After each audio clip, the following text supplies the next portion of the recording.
Kecerdasan buatan adalah suatu bidang ilmu komputer yang sangat diperlukan dalam mengaplikasikan komputer cerdas.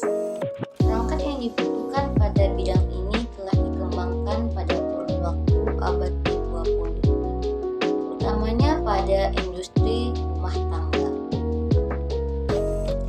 Kecerdasan buatan dalam bahasa asing artificial intelligence ini mempunyai arti intelijen adalah bahasa Latin intelligo yang artinya saya paham, sehingga arti intelijen adalah suatu kehandalan dalam mengerti dan melaksanakan aksi.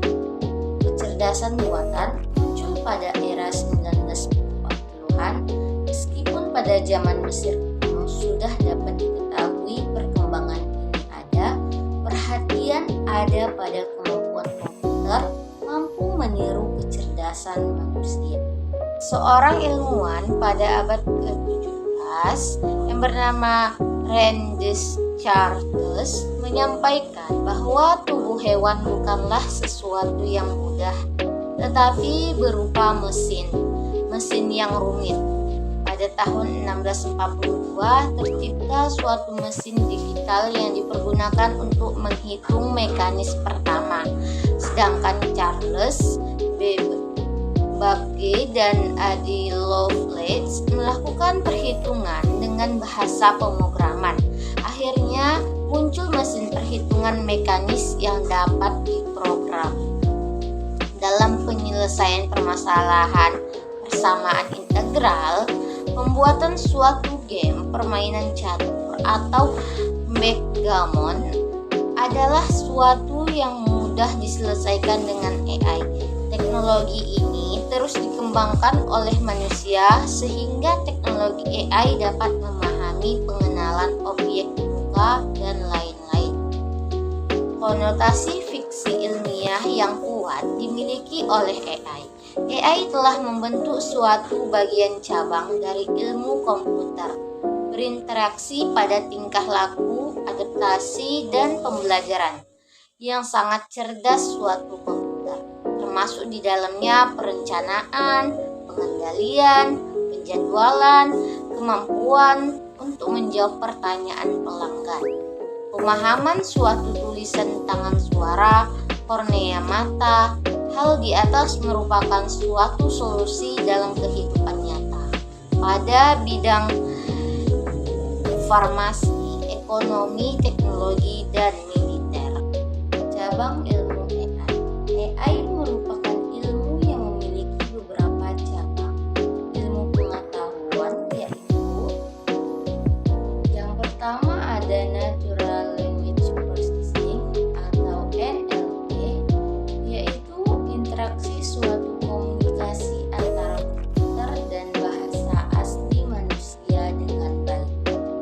Yang kedua ada Computer Vision, yaitu suatu cabang AI yang mempelajari fokus yang berhubungan dengan kepresisian dalam pemrosesan gambar. Yang ketiga ada Sistem Navigasi dan Robotika, yaitu mempelajari rancangan suatu robot yang digunakan untuk dunia industri. Yang keempat, ada game playing, yaitu game ini mempunyai karakteristik yang dikendalikan oleh pemakai. Yang terakhir, sistem pakar.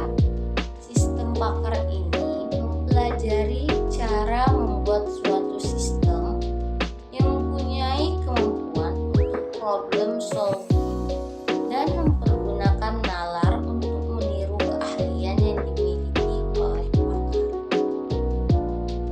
Konsep dasar AI, machine learning.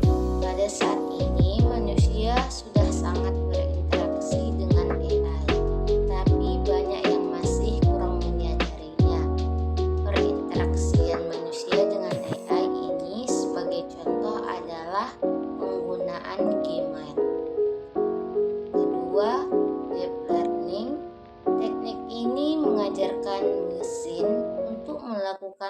yang dilakukan oleh manusia. Belajar dengan cara mencontoh. Teknologi ini dapat dilihat pada seperti mobil tanpa mengemudi, maka sistem akan mengenali lekuk dari jalan-jalan membelok ke kanan atau ke kiri, mengenali tanda-tanda lalu lintas, untuk membedakan pejalan kaki dengan tiang lampu dan sebagainya. Yang ketiga, jaringan syaraf tiruan atau neural network merupakan pelaksanaan proses informasi dalam menggunakan prinsip berjalannya sistem syaraf biologis seperti manusia. Jalannya sistem syaraf biologis manusia seperti kemampuan otak manusia untuk melakukan proses informasi. Kemampuan ini memiliki kunci sebagaimana struktur otak dalam melakukan proses mengelola informasi. Kecerdasan alami dan kecerdasan buatan. AI memiliki kelebihan-kelebihan yang dapat dimanfaatkan oleh manusia, antara lain: yang pertama, AI yang bersifat netral, tidak melihat siapa yang menggunakannya, keputusan yang telah diambil benar dan pas, tidak mengenal pertimbangan-pertimbangan. Yang kedua, AI yang bersifat permanen dan tidak bisa diubah kembali. Dia dapat dipergunakan secara berulang-ulang. Perkembangan AI dalam berbagai bidang pendidikan. Dalam konteks pendidikan, teknologi AI dapat digunakan untuk membantu proses pembelajaran seperti pengajaran adaptif, penilaian otomatis, tutor virtual, dan analisis data pembelajaran. Kedua, di bidang kesehatan. Dalam bidang pengobatan, AI telah digunakan untuk meramalkan hasil pengobatan dan mengidentifikasi pengobatan yang paling efektif berdasarkan data pasien. Yang ketiga, di bidang transportasi. AI juga digunakan dalam pengelolaan lalu lintas untuk memprediksi kemacetan, mengoptimalkan rute, dan mengatur sinyal lalu lintas dengan lebih efisien. Yang terakhir, manufaktur. Dalam bidang manufaktur ini, AI telah mempercepat proses produksi, meningkatkan kualitas, dan mengoptimalkan operasi. Perkembangan AI dapat digolongkan menjadi 3 kategori utama. Yang pertama, Artificial Neural Intelligence (AI). AI dirancang untuk mengeksekusi satu tugas spesifik. Yang kedua itu Artificial General Intelligence atau AGI. AGI memiliki kapasitas sebanding dengan manusia, mampu melaksanakan berbagai pekerjaan dengan tingkat kecerdasan yang sangat tinggi. Yang ketiga itu Artificial Super Intelligence atau ASI. ASI diprediksi akan memiliki kemampuan yang melampaui kemampuan manusia. ANI merupakan bentuk paling dasar dari kecerdasan buatan yang mampu menjalankan tugas atau aplikasi spesifik seperti pengenalan suara, pengenalan gambar, atau pencarian web. ANI hanya dapat beroperasi dalam batasan dominan dan konteks tertentu dan tidak memiliki kemampuan untuk belajar atau menggenerasi di luar peraturan dan tujuan yang telah ditentukan. Contoh-contoh ANI mencakup aplikasi seperti Google Translate dan teknologi mobil otonom. AGI adalah bentuk kecerdasan buatan yang bersifat hipotesis dan memiliki kapabilitas setara dengan kecerdasan manusia. AGI mampu menjalankan berbagai tugas yang dapat dilakukan manusia, seperti penalaran, pembelajaran, pemecahan masalah, kreativitas, dan komunikasi. AGI dapat memahami dan berinteraksi Agi dapat memahami dan berinteraksi dengan entitas cerdas lainnya, seperti manusia dan hewan, serta memiliki kemampuan untuk memahami aspek-aspek keadaan mental, emosi, keyakinan, dan niat mereka. Hingga saat ini, contoh Agi masih merupakan konsep hipotesis dan belum terwujud dalam bentuk nyata. ASI juga merupakan bentuk kecerdasan buatan yang bersifat hipotesis dan diperkirakan mampu melebihi kecerdasan dan kemampuan manusia dalam segala aspek dan dominan. ASI tidak hanya mampu menjalankan tugas yang dapat dilakukan manusia, tetapi juga memiliki kemampuan untuk menciptakan tujuan dan tugas baru yang tidak terpikirkan atau dipahami oleh manusia. ASI juga dapat mengelola keadaan mental dan emosi mereka sendiri, serta mencerminkan eksistensi dan tujuan mereka sendiri. Hingga saat ini, ASI juga hanya memerlukan konsep hipotesis dan masih menjadi subjek diskusi ilmiah serta fiksi ilmiah seperti dalam film-film pahlawan super. Tujuan kecerdasan buatan. Tujuan kecerdasan buatan diharapkan AI akan diaplikasikan pada program atau robot yang dapat membantu kegiatan manusia, sebagaimana layaknya seorang manusia. Diharapkan dengan adanya AI, maka mesin akan menjadi lebih pintar dari sebelumnya. Diharapkan secara praktis dapat membantu manusia memecahkan masalah yang rumit seperti kalkulator cerdas yang dapat membantu manusia melakukan perhitungan dengan cepat. Perbandingan program komputer konvensional dengan AI. Basis dari komputer konvensional adalah algoritma, yaitu suatu formula prosedur sekuensial atau formula matematis. Formula tersebut mengarah kepada suatu solusi yang dikehendaki. Algoritma itu dimasukkan ke dalam coding dalam suatu komputer, sehingga komputer akan melaksanakan perintah-perintah coding yang dibuatnya, seperti angka, huruf, atau penggunaan kata untuk menyelesaikan masalah. Sedangkan perangkat AI menggunakan perwujudan simbolik. Simbol dimaksud adalah dapat berupa huruf, kata, atau angka yang mempresentasikan objek atau proses, atau dapat juga merupakan hubungan keduanya. Objek tersebut dapat berupa manusia, konsep, pikiran, kejadian, pernyataan, suatu fakta. Komponen utama dalam sistem AI meliputi yang pertama, basis pengetahuan, tempat penyimpanan informasi dan pengetahuan yang digunakan oleh sistem AI. Basis pengetahuan dapat berisi fakta, aturan, konsep, dan model yang relevan, yang dominan, atau tugas yang sedang dibuat. Yang kedua, mesin inferensi. Mesin inferensi bertanggung jawab untuk melakukan proses logika dan inferensi berdasarkan informasi yang ada dalam basis pengetahuan. Ini melibatkan penerapan atau penalaran. Yang ketiga, antarmuka pengguna. Antarmuka pengguna memungkinkan interaksi antara pengguna manusia dan sistem AI. Ini dapat berupa antarmuka grafis yang memungkinkan pengguna untuk memberikan input, menerima output, dan berkomunikasi dengan sistem AI. Yang keempat, algoritma dan teknik kecerdasan buatan.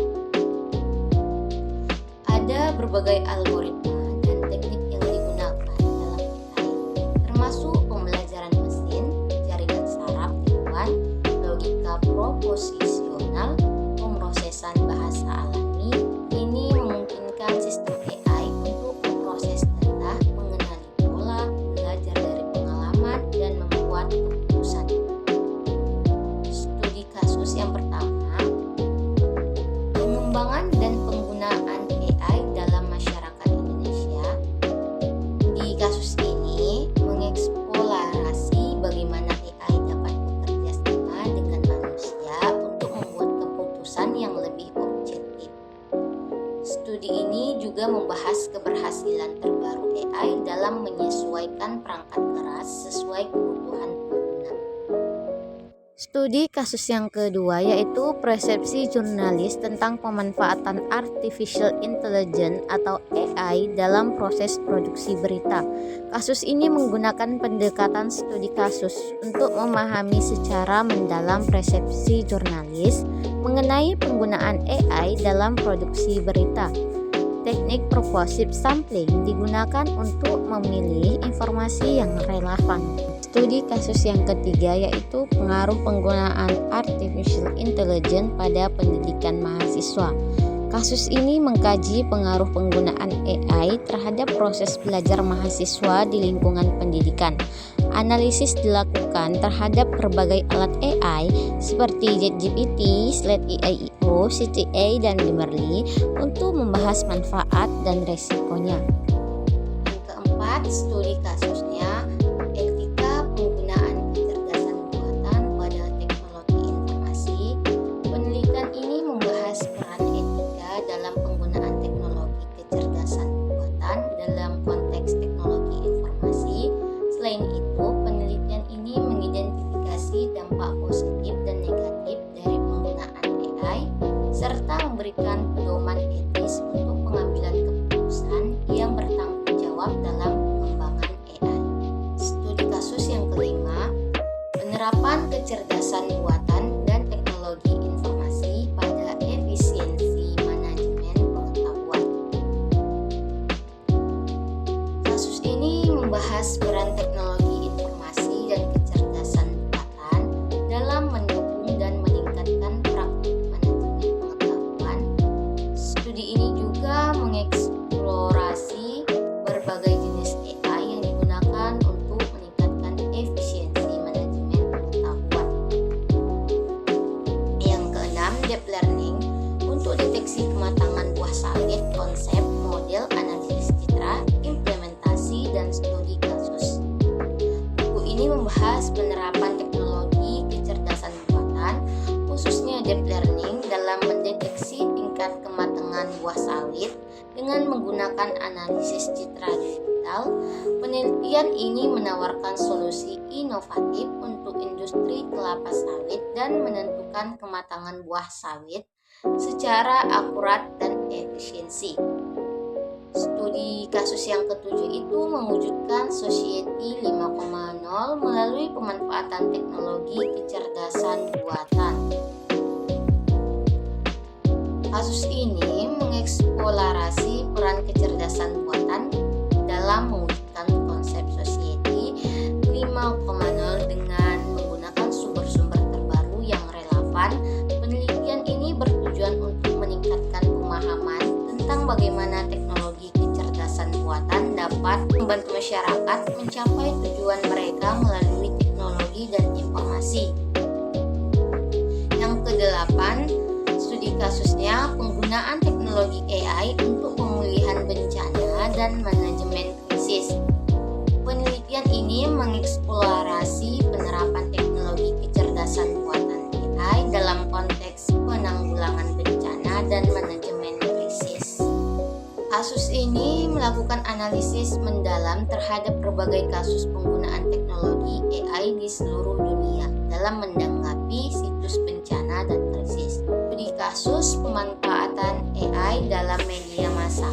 Organisasi media pemanfaatan AI untuk fact-checking, rekomendasi konten, analisis audiens, dan transkripsi wawancara, serta mengembangkan panduan penggunaan teknologi AI dalam kerja-kerja media massa. Studi kasus penerapan AI dalam e-commerce. Studi kasus Tokopedia. Tokopedia, salah satu platform e-commerce terbesar di Indonesia, mengintegrasikan teknologi AI untuk meningkatkan pengalaman penggunaan seperti rekomendasi produk yang dipersonalisasi dan layanan pelangganan otomatis. Mempertimbangkan penggunaan AI, deteksi penipuan. Anda mendapat telepon dari perusahaan kartu kredit Anda yang menanyakan apakah Anda melakukan pembelian tertentu. Penjadwalan organisasi perlu menjadwalkan penggunaan sumber daya secara efisiensi, analisis kompleks, manusia sering membutuhkan bantuan dengan analisis kompleks karena terlalu banyak faktor yang perlu dipertimbangkan. Otomasi, segala bentuk otomatisasi dapat memanfaatkan penambahan AI untuk menangani perubahan dan peristiwa yang tidak terduga. Pelayanan pelanggan, saluran layanan pelanggan yang Anda hubungi hari ini bahkan mungkin tidak memiliki manusia di belakangnya. Sistem keselamatan, banyak sistem keselamatan yang ditemukan di berbagai jenis mesin saat ini mengandalkan AI. Contoh-contoh yang sering dijumpai pada penerapan AI di berbagai bidang, yaitu yang pertama di bidang pendidikan, penggunaan e-learning, penggunaan absensi, terintegrasi dalam sistem administrasi mahasiswa, dan lainnya. Yang kedua itu pada bidang industri, penggunaan otomasi mesin pada pabrik-pabrik, pengaturan kontrol pada proses, pada pengontrolan kontrol pada proses produksi dan lain-lain. Yang ketiga pada bidang pertahanan keamanan, drone pengintai, rudal dengan kendali jarak jauh, penangkal rudal kendali jarak jauh, dan lain-lain. Untuk mendefinisikan AI, yang pertama itu bertindak secara manusiawi. Jika komputer bertindak seperti manusia, itu paling baik mencerminkan tes Turing, di mana komputer berhasil ketika pembedaan antara komputer dan manusia tidak dimungkinkan. Yang kedua, tes Turing. Tes Turing asli tidak menyertakan kontak fisik apapun. Yang lebih baru, total Turing test mencakup kontak fisik dalam bentuk interogasi kemampuan spektral, yang berarti komputer juga harus menggunakan visi komputer dan robotika untuk berhasil. Yang ketiga, berpikir secara manusiawi. Saat komputer berpikir secara manusiawi, ia melakukan tugas yang memerlukan kecerdasan, yaitu berlawanan dengan prosedur hambatan dari manusia agar berhasil seperti mengendarai mobil. Berpikir rasional, mempelajari bagaimana manusia berpikir menggunakan beberapa standar, memungkinkan terciptanya pedoman yang menggambarkan perilaku khas manusia. Seseorang dianggap rasional ketika mengikuti perilaku ini dalam tingkat penyimpangan tertentu. Bertindak secara rasional, mempelajari bagaimana manusia bertindak dalam situasi tertentu di bawah batasan tertentu, memungkinkan Anda menentukan teknik mana yang efisien dan efektif. Proses manusia versus rasional. Proses manusia berbeda dari proses rasional dalam hasilnya. Suatu proses adalah rasional jika selalu melakukan hal yang benar berdasarkan informasi terkini, diberikan ukuran kinerja yang ideal. Singkatnya, proses rasional melewati buku dan menganggap bahwa buku itu sebenarnya benar. Proses manusia melibatkan insting, intuisi, dan variabel lain yang belum tentu mencerminkan buku dan bahkan mungkin tidak mempertimbangkan data yang ada. Sebagai contohnya, cara mengemudi mobil yang rasional adalah selalu mengikuti hukum, namun lalu lintas tidak rasional. Jika Anda mengikuti undang-undang dengan tepat, Anda akan terjebak di suatu tempat karena mengemudi lain tidak mengikuti undang-undang dengan tepat. Untuk menjadi sukses, mobil self-driving harus bertindak secara manusiawi, bukan rasional. Kategori yang digunakan untuk mendefinisikan AI menawarkan cara untuk mempertimbangkan berbagai kegunaan atau cara menerapkan AI. Beberapa sistem yang digunakan untuk mengklasifikasikan AI menurut jenis bersifat arbitrer yang tidak berbeda. Misalnya, beberapa kelompok memandang AI sebagai kuat atau kecerdasan umum yang dapat beradaptasi dengan berbagai situasi, atau lemah, kecerdasan khusus yang dirancang untuk melakukan tugas tertentu dengan baik. Masalah dengan AI yang kuat adalah tidak melakukan tugas apapun dengan baik, sedangkan AI yang lemah terlalu spesifik untuk melakukan melakukan tugas secara mandiri. Meski begitu, hanya 2 jenis klasifikasi tidak akan melakukan pekerjaan bahkan secara umum. Manfaat AI bagi mahasiswa yang pertama itu membantu dalam pembelajaran. Kita dapat mengakses materi pembelajaran kita dengan luas. Yang kedua, meningkatkan produktivitas. Kita bisa meringkas secara otomatis di AI itu. Yang ketiga, mendukung riset dan analisis data. Di sini kita dapat menganalisis data itu dengan cepat. Yang keempat, meningkatkan kreativitas dan inovasi. Contohnya itu seperti kita dapat mendesain dan editing. Yang kelima itu membantu dalam pembelajaran adaptif.